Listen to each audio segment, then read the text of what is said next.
సాయిరామ్ అండి. నేను ఈరోజు ఈ వీడియో తీయటానికి ఒక చిన్న కారణం ఉంది. నేను చిన్నప్పటి నుంచి షిరిడీ వస్తూనే ఉన్నాను. సరే ఈ మధ్య కాలంలో బాబా గారి మీద చాలామంది విమర్శలు చేస్తున్నారు. నేను ఈ మధ్య కొందరింటికెళ్తే వాళ్ళేమంటున్నారంటే, సాయిబాబా గుళ్ళుకెవరు రావట్లేదు. అసలు షిరిడీలో జనాలే లేరు అని చెప్తున్నారు. సరే నేను వాళ్ళేమన్నా గూడా నేను అంత వాళ్ళకేమి ఆన్సర్ ఇవ్వలేదు. నా దావన ఇంటికొచ్చేసాను. తర్వాత నేను ప్రతి సంవత్సరంలో 2 సార్లు వస్తూ ఉంటాను షిరిడీ. సరే ఈరోజు నేను ఈ వీడియో చేయడానికి కారణం ఈరోజు నేను షిరిడీలో ఉన్నాను. షిరిడీలో ఉంటే ఇక్కడ నాకు బాబా గారి మీద భక్తి తగ్గలేదు. షిరిడీలో రద్దీ తగ్గలేదు. ఆయన వైభవము తగ్గలేదు. మరింత పెరిగిందే గానీ తగ్గలేదు. ఎందుకు చేస్తున్నానంటే ప్రజలలో ప్రతి ఒక్కళ్ళు ఎలా మాట్లాడుతున్నారంటే సాయిబాబా మీద చాలా పుకార్లు చేస్తున్నారు. వీటిని మీరెవరు నమ్మొద్దు.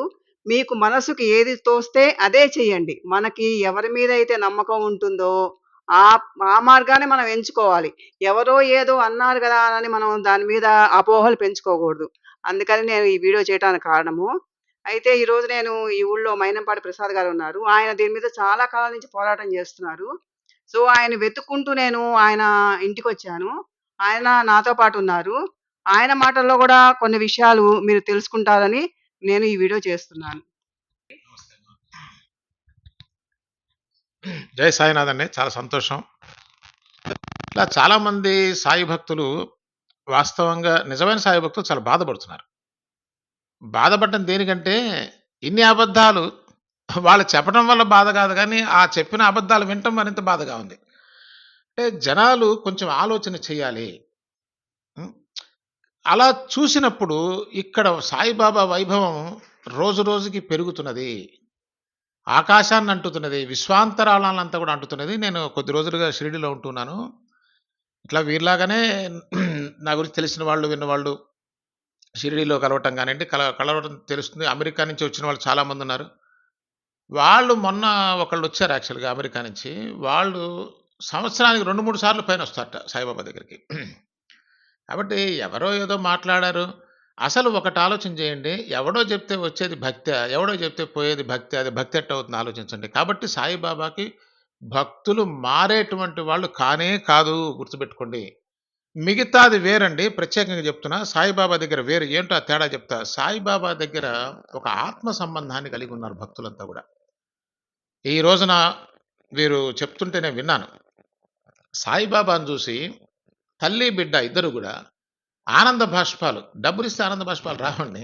అది గుండెల లోతుల్లో నుంచి ఆ ప్రేమ వల్ల వచ్చేటువంటి ఆనంద బాష్పాలు వచ్చినాయి సాయిబాబానంటే నాకనిపించింది మనసులో. సాయిబాబాను చూస్తే ఆనంద బాష్పాలు రాకపోతే న్యూస్ గాని, వస్తే న్యూస్ ఏమిటా అని.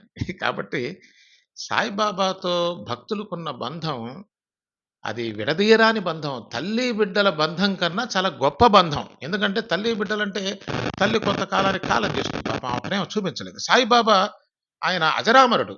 ఆయన ఏ నిత్య నిత్యం ఉండేటువంటి సాయిబాబా తత్వం కాబట్టి ఈ దేహం ఉన్నంత వరకు కూడా సాయి భక్తుడనేవాడు తప్పకుండా సాయిబాబా కంటికి రెప్పలాగా రక్షిస్తాడు అనేటువంటిది పరమ సత్యం అనేది ఇలాంటి భక్తులను చూస్తే మనకు అర్థమవుతుంది.